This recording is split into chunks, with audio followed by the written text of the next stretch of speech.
गर्मी के मौसम में पानी की कमी आना एक आम बात है। ठीक उसी प्रकार गंगापुर गांव के लोग हर जगह सूखा पड़ जाने की वजह से बहुत ज्यादा परेशान थे और पानी की तलाश में इधर उधर भटक रहे थे। भाग्यवान, जरा मेरे लिए एक गिलास पानी लेकर आना।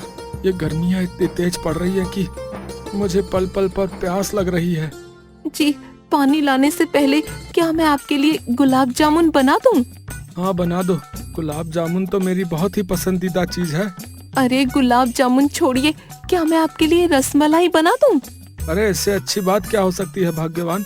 जाओ, तुम मेरे लिए रसमलाई ही बना दो। नहीं नहीं, एक काम करती हूँ, मैं आपके लिए रसगुल्ले बना देती हूँ।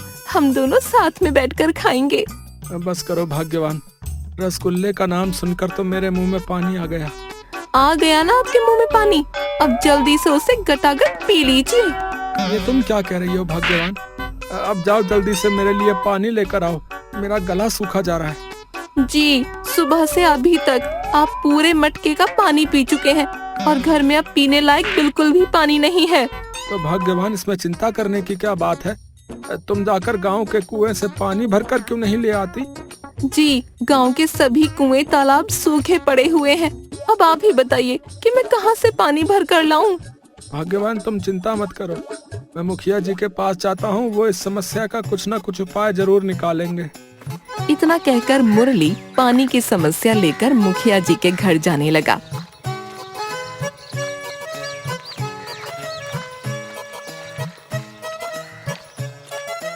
अरे भाई, तुम इतनी तेज धूप में ये कढ़ाई लेकर क्यों बैठे हुए हो? अरे भाई, तुम्हें देखने रहा क्या? मैं इस कढ़ाई में जलेबियां बना रहा हूँ यार।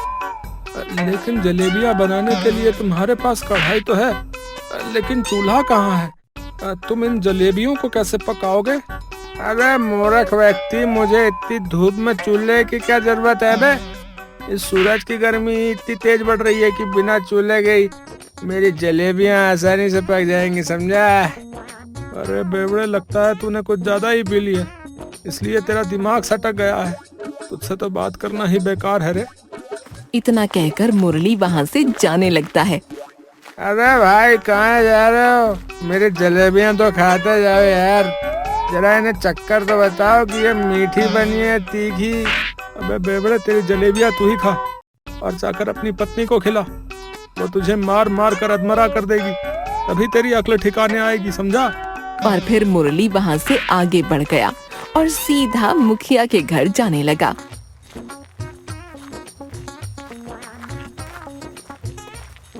जी, मैंने आपसे कितनी बार कहा है कि इस पंखे को ठीक करा दीजिए, लेकिन आपकी समझ में कहाँ आती है मेरी कोई बात। अरे आपको दिखता नहीं क्या कि गर्मी के कारण मेरा कितना बुरा हाल हो रखा है। अरे भाग्यवान, तुम बस इतनी सी बात के लिए परेशान हो रही हो। मैं अभी इस पंखे को ठीक कर देता हूँ। तुम जरा इस टेबल पर से हटो ताकि मेरे हाथ इस पंखे तक पहुँच जाएं। अरे आपको पंखा ठीक करना आता तो है ना? हाँ हाँ भाग्यवान, मुझे सब आता है। जब मेरे पिताजी जिंदा थे तब वही हमारे घर के कूलर, पंखे वगैरह ठीक किया करते थे और उन्हीं को देखते देखते मैं भी पंखा ठीक करना सीख गया। अरे वाह, ये तो बड़ी अच्छी बात है। तो लीजिए, जल्दी से इस टेबल पर चढ़कर इस पंखे को ठीक कर दीजिए। मेरा वैसे ही आधा किलो पसीना टपक चुका है। हाँ हाँ, क्यों नहीं। मैं अभी इस पंखे को उंगली करता हूँ, मेरा मतलब इस पंखे को ठीक करता हूँ। और फिर मुखिया एक टेबल पर चढ़कर उस पंखे को ठीक करने लगते हैं। हेलो भाग्यवान, मैंने तुम्हारा ये पंखा ठीक कर दिया है। अब तुम जल्दी से इस पंखे का बटन दबा दो। बटन के दबाते ही पंखा चालू हो जाएगा। जी, अभी मैं इस पंखे को चालू करती हूँ। मुखिया के कहने पर उसकी पत्नी पंखे के बटन को चालू कर देती है, लेकिन पंखा नहीं चलता।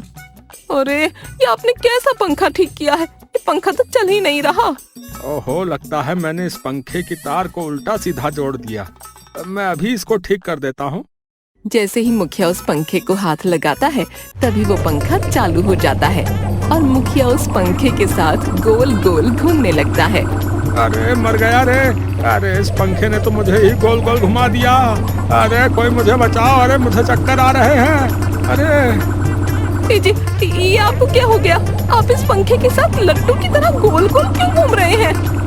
अबे पागल औरत, मुझे मजा थोड़ी आ रहा है इस पंखे के साथ घूमने में।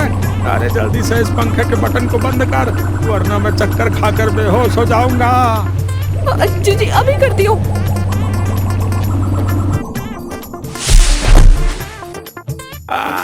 बहुत तेज लगी रे बाबा, मेरी तो कमर ही टूट गई। इस पंखे ने तो मेरा सिर ही घुमा दिया। मुझे हर चीज गोल गोल घूमती हुई दिखाई दे रही है। जी, आपको लगी तो नहीं?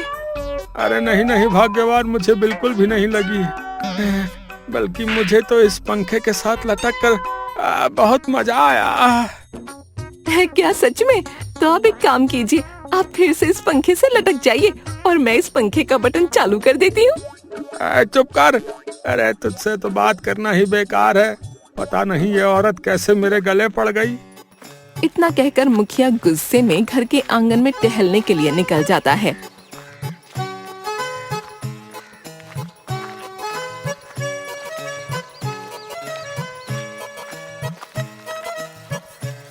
प्रणाम मुखिया जी। अरे मुरली, आज मेरे घर पर कैसे आना हुआ? और तुम बड़े ही चिंतित दिखाई पड़ते हो, क्या बात है? मुखिया जी, आप तो जानते ही हैं कि हमारे गांव में इस साल कितनी तेज गर्मी पड़ रही है और गर्मी के कारण कुएं, तालाब आदि सभी सूख चुके हैं और पानी की बहुत ही बड़ी समस्या आ गई है। कुछ करिए मुखिया जी, नहीं तो हम प्यासे मर जाएंगे।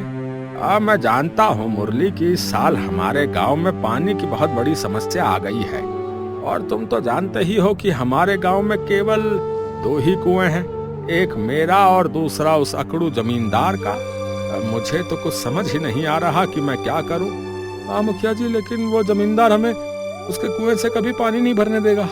मुखिया जी, आपको कोई ना कोई उपाय तो निकालना ही होगा, वरना गांव के सभी लोग प्यासे मर जाएंगे। मुरली, तुम मुझे कुछ दिनों का समय दो, तब तक मैं इस समस्या का कोई हल निकालता हूँ।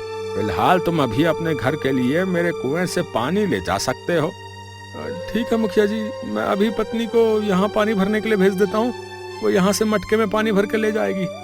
ठीक है, और तुम गांव की सभी महिलाओं से भी कह देना कि जब तक पानी की समस्या का कोई उपाय नहीं निकलता, तब तक वो मेरे कुएं से पानी भरकर ले जा सकती हैं। आपका बहुत बहुत धन्यवाद मुखिया जी, आपका ये उपकार मैं जिंदगी भर नहीं भूलूंगा। इतना कहकर मुरली वहाँ से चला जाता है और गांव की सभी महिलाओं को सूचित कर देता है कि जब तक पानी को लेकर कोई हल नहीं निकलता, तब तक वो मुखिया जी के कुएं से पानी भर सकते हैं।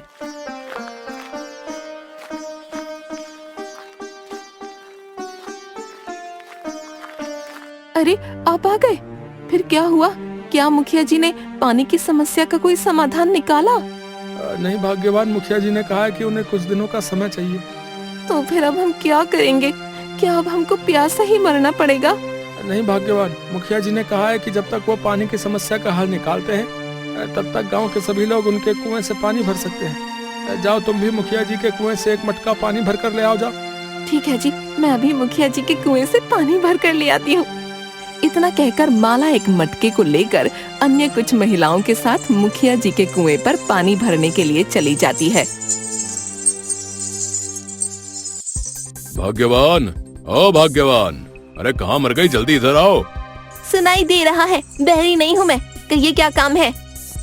अरे भाग्यवान, मैं ये कह रहा था कि इस गर्मी के मौसम में अगर कोई मुझे लस्सी बनाकर पिला दे तो बहुत ही अच्छा होता।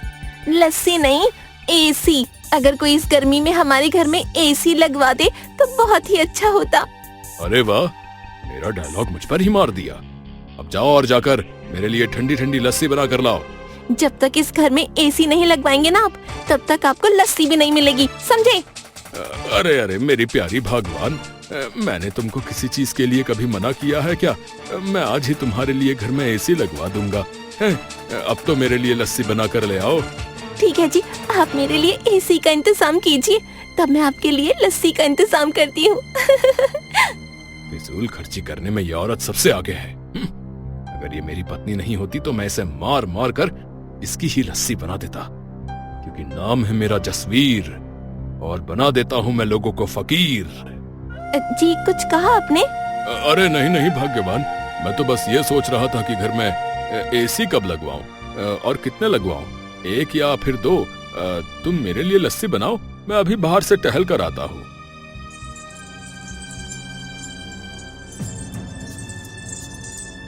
ठंडे ठंडे पानी से नहाना चाहिए, अपनी गंदगी को दूर भगाना चाहिए। आहाहा, गर्मी के मौसम में ठंडे पानी से नहाने का मजा ही कुछ और है।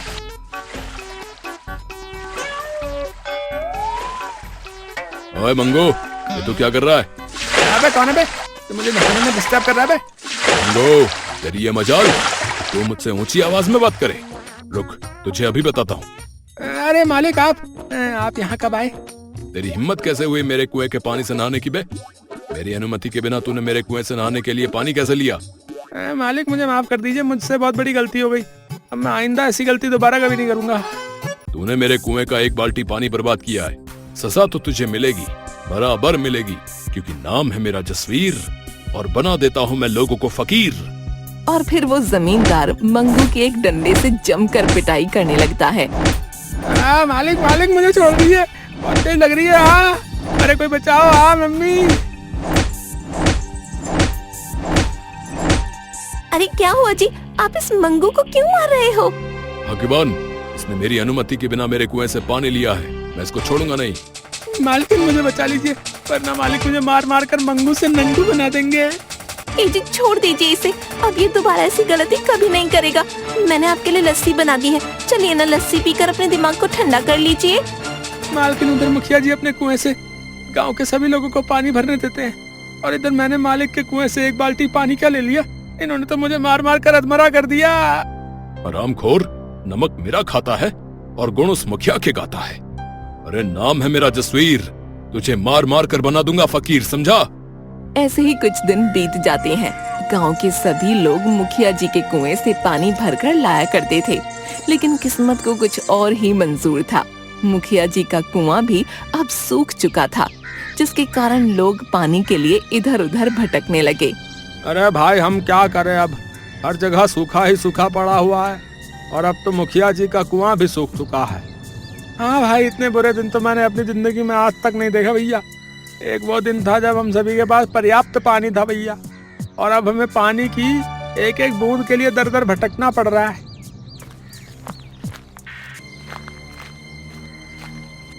अरे क्या हुआ गांव वालों, तुम सब यहाँ भीड़ लगा कर क्यों खड़े हो? क्या यहाँ पर कोई आने वाला है क्या?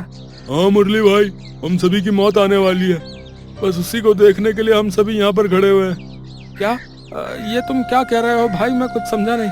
अरे मुरली भाई, हम सभी लोग पानी की समस्या को लेकर चिंतित हैं।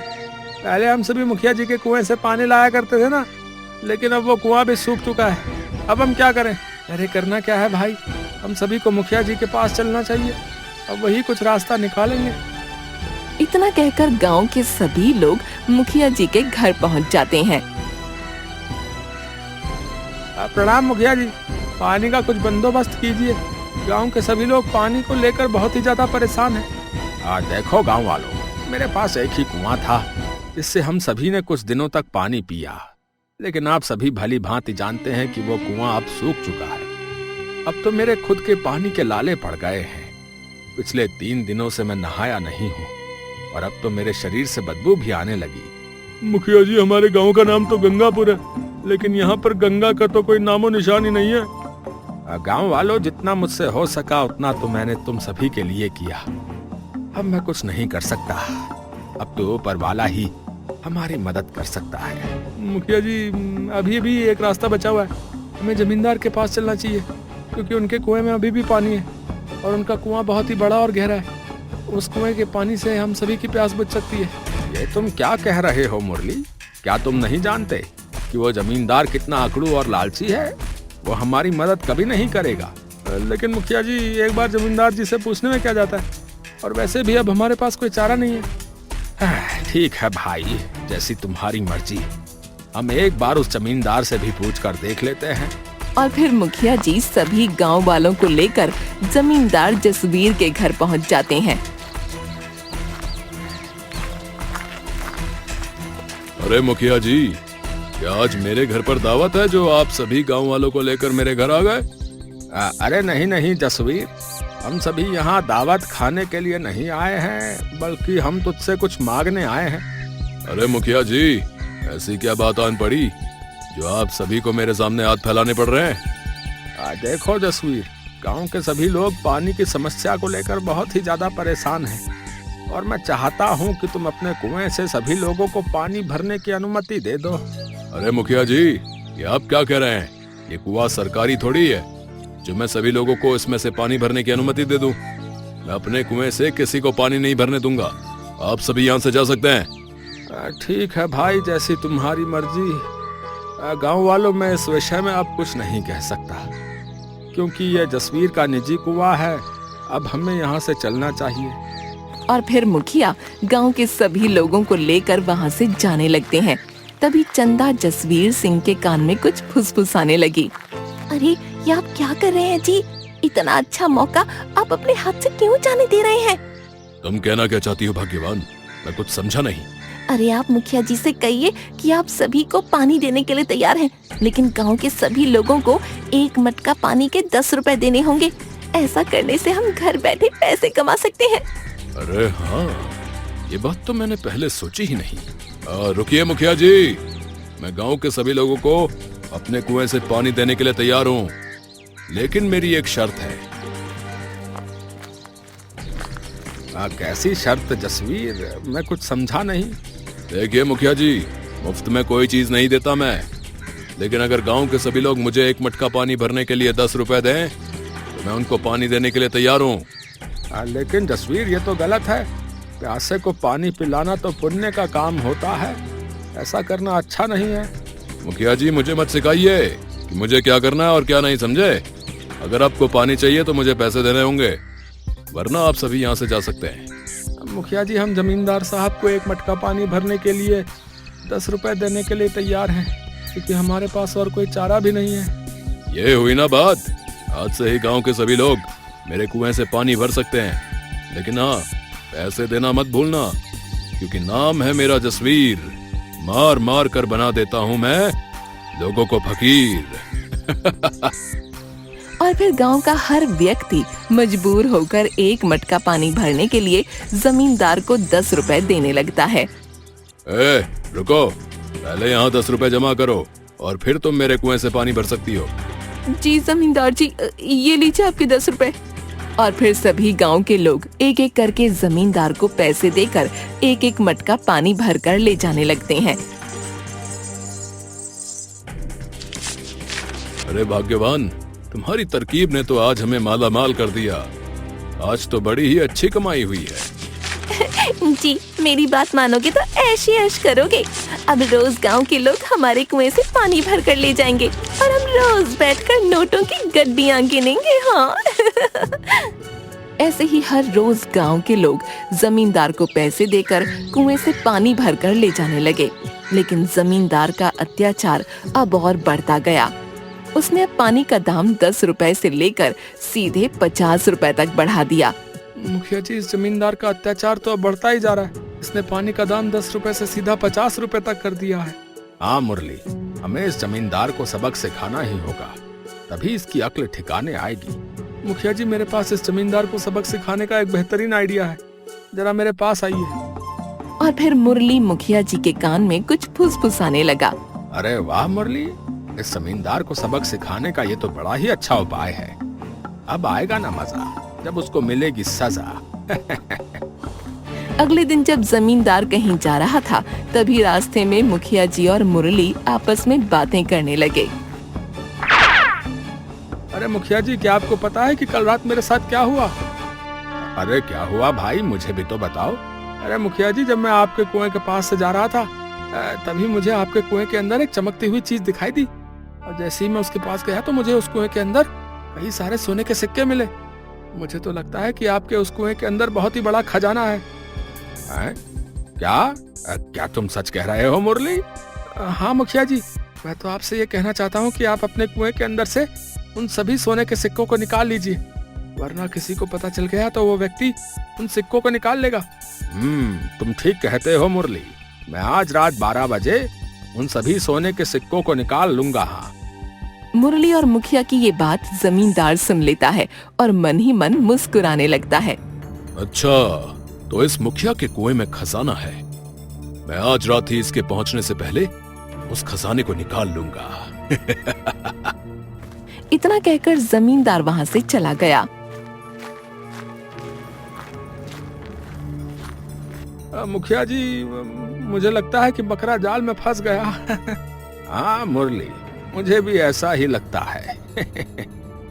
मुखिया जी, अब आप एक काम कीजिए, आप सभी गांव वालों को बता दीजिए कि वो सभी आज रात 12 बजे आपके कुएं के पास पहुंच जाए। ठीक है बेटा, मैं अभी जाकर सभी गांव वालों को बता देता हूँ। ठीक रात के 11 बजे जमींदार मुखिया के कुएं के पास पहुंच जाता है, लेकिन उसे ये नहीं पता था कि मुरली और मुखिया जी उसे छिप कर देख रहे थे। मुखिया ने कहा था कि वो 12 बजे इस कुएं के पास आएगा। मैं उसके आने के 1 घंटा पहले ही इस कुएं के पास पहुंच गया। अब मुझे जल्द ही इस कुएं के अंदर जाना होगा और उस खजाने को निकालना होगा। जैसे ही वो जमींदार उस रस्सी के सहारे कुएं के अंदर जाने लगा, तभी मुरली वहां आकर एक चाकू से उस रस्सी को काट देता है और जमींदार उस कुएं के अंदर गिर जाता है। अरे बाप रे, ये रस्सी तो टूट गई। अब मैं इस कुएं के बाहर कैसे जाऊंगा भाई? जसवीर, अरे अंदर खजाना मिला कि नहीं? अरे मुखिया जी, मुझे यहाँ से बाहर निकालिए, यहाँ बहुत ज्यादा अंधेरा है। अरे गांव वालों, सभी यहाँ पर आ जाओ, इस जसवीर को सबक सिखाने का समय अब आ चुका है। मुखिया जी के कहने पर सभी गांव वाले उस कुएं के पास पहुंच जाते हैं। जमींदार साहब, इस कुएं में कोई खजाना नहीं है, ये तो आपको फंसाने के लिए हमारी एक चाल थी। जसवीर, तूने गांव वालों पर बहुत ही अत्याचार किए हैं, तुझे तो ऐसे कुएं में सड़कर मर जाना चाहिए। मुखिया जी, मुझे माफ कर दीजिए, अब मैं ऐसा कभी नहीं करूंगा और मैं सभी गांव वालों से माफी मांगता हूँ। कृपा करके मुझे यहाँ से बाहर निकालिए। जसवीर, हम तुझे इस कुएं से बाहर तो निकाल देंगे, लेकिन हमारी एक शर्त है। कैसी शर्त मुखिया जी? हम तुझे तभी बाहर निकालेंगे जब तू सभी गांव वालों को अपने कुएं से मुफ्त में पानी भरने के लिए कहेगा। ठीक है मुखिया जी, मुझे आपकी ये शर्त मंजूर है। गांव के सभी लोग मेरे कुएं से मुफ्त में पानी भर सकते हैं। अरे अब तो मुझे इस कुएं से बाहर निकालो, मुझे यहाँ बहुत ही ज्यादा मच्छर काट रहे हैं। ठीक है जमींदार साहब, हम अभी आपको इस कुएं से बाहर निकालते हैं।